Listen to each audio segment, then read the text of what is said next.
আলু আর পেঁপে দিয়ে মাটনের ঝোল।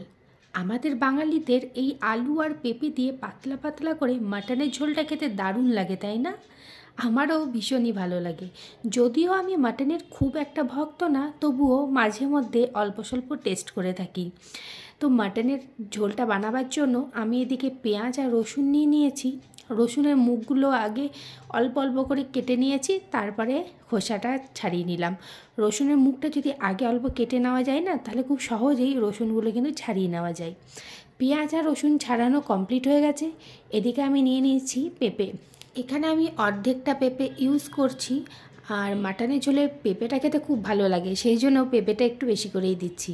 তো পেঁপেগুলো কেটে নিয়ে এবার খোসাটাকে ছাড়িয়ে নেব। পেঁপেগুলো অল্প বড় সাইজই রেখেছি। তো পেঁপের খোসা ছাড়ানো কমপ্লিট হয়ে গেছে। এবার সামনের দিকে যে অংশটা থাকে, যেটা আমি কেটে বাদ দিচ্ছি দেখতে পাচ্ছ, ওটা অবশ্যই বাদ দিয়ে দেবে। তারপরে নিয়ে নিয়েছি এখানে আমি আলু, দুটো আলু এখানে আমি ইউজ করেছি বড় বড়। তো আলুগুলোকেও এখানে কেটে নিয়েছি। আর পেঁয়াজ এখানে আমি একটা ইউজ করছি, দুটো নিয়েছিলাম আগে, কিন্তু দুটো আমি এখানে ইউজ করলাম না। যেহেতু পাতলা ঝোল করছি, সেহেতু একটা পেঁয়াজই আমি এখানে ব্যবহার করছি। আর এখানে নিয়ে নিয়েছি দুটো টমেটো। টমেটোগুলোকেও ছোট ছোট করে কুচি করে কেটে নিচ্ছি। তো এবার চলে যাই মেন প্রসেসে। প্রেশার কুকারে দিয়ে দিলাম 1 টেবিল চামচ তেল, আর তারপরে কেটে রাখা পেঁয়াজগুলোকে তেলের মধ্যে দিয়ে দিচ্ছি। এখানে তেলে আমি কোনো রকম গোটা গরম মশলার ব্যবহার করলাম না। যদি তোমরা চাও, তোমরা অবশ্যই ইউজ করতে পারো। তো পেঁয়াজগুলো এদিকে ভাজা ভাজা হয়ে এসেছে, খুব বেশি ভাজিনি। তারপরে এখানে যোগ করে দিলাম টমেটো। যেহেতু আমি আমার কোনো রান্নাতেই লঙ্কার গুঁড়োর ব্যবহারটা করি না, সেহেতু এই পর্যায়ে যদি আমি টমেটোটা ব্যবহার করি, মানে পেঁয়াজ ভাজার সাথেই যদি টমেটোটা আমি দিয়ে দিই, তাহলে কিন্তু কালারটা খুব সুন্দর আসে, মানে লালচে লালচে একটা কালার আসে লঙ্কা গুঁড়ো ছাড়াও। তো টমেটোটা দেওয়ার পরে আমি অল্প একটু নুন দিয়েছিলাম টমেটোটাকে গলাবার জন্য। আর তারপরেই এখানে আদা রসুন বাটা আমি দিয়ে দিচ্ছি।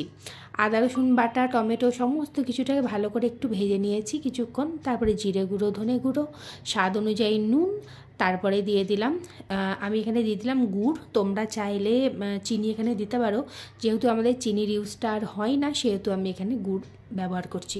তারপরে হলুদ গুঁড়ো দিয়ে ভালো করে নেড়েচেড়ে নিলাম। ও হ্যাঁ, কাঁচা লঙ্কাও কিন্তু আমি এখানে ব্যবহার করেছি। তো কিছুক্ষণ এটা ঢাকা দিয়ে কষিয়ে নিয়েছিলাম। দিয়ে এখন দেখো টমেটোটা একদম গলে এসেছে। টমেটোটাকে খুন্তির সাহায্যে একটুখানি ভালো করে আরও গলিয়ে নিচ্ছি।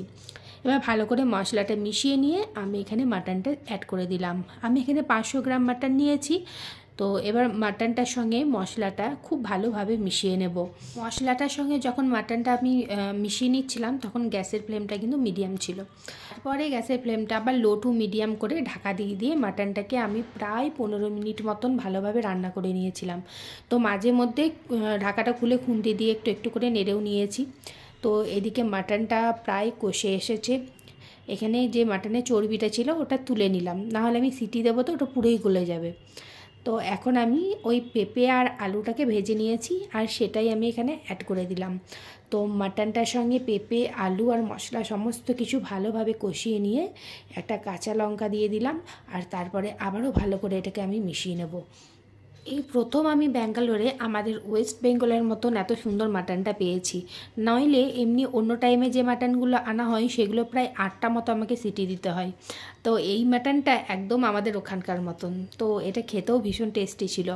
তো এবার পরিমাণ মতন জল দিয়ে দিয়েছি, মানে যতটা পরিমাণ তোমরা ঝোল চাও সেই অনুযায়ী জল দিয়ে দেবে। তারপরে ভালো করে আবারও মিশিয়ে নিয়ে এবার কুকারের সিটিটা আমি লাগিয়ে দেবো। আমি এখানে টোটাল 3টে সিটি দিয়েছিলাম, একটা বাড়িয়ে আর দুটো কমিয়ে। দুটো একদম লো ফ্লেমে দিয়েছিলাম আর একটা হাই ফ্লেমে। তো মাটনটা আমার এখানে রেডি হয়ে গেছে। তারপরে আর ওপর থেকে একটু গরম মশলা ছড়িয়ে দিলাম। তারপর মাংসটার সঙ্গে খুব ভালোভাবে মিশিয়ে নিয়ে এবার গরম গরম সার্ভ করে দেবো আলু আর পেঁপে দিয়ে মাটনের ঝোল। তোমাদের কার কার এই মাটনের ঝোলটা খেতে ভালো লাগে কমেন্টে অবশ্যই জানাবে। আর আজকের ভিডিওটা যদি ভালো লাগে তাহলে লাইক, কমেন্ট, শেয়ার করতে ভুলবে না। যদি ইউটিউব থেকে দেখে থাকো তাহলে চ্যানেলটাকে অবশ্যই সাবস্ক্রাইব করে দিও, আর ফেসবুক থেকে দেখলে পেজটাকে ফলো করার অনুরোধ রইল। আর সবাইকে জানাই হ্যাপি নিউ ইয়ার। তোমাদের নিউ ইয়ার খুব ভালো কাটুক, খুব আনন্দে কাটুক। তো আজকের মতন এইটুকুই। আবার দেখা হবে অন্য কোনো এক নতুন ভিডিওতে। টাটা।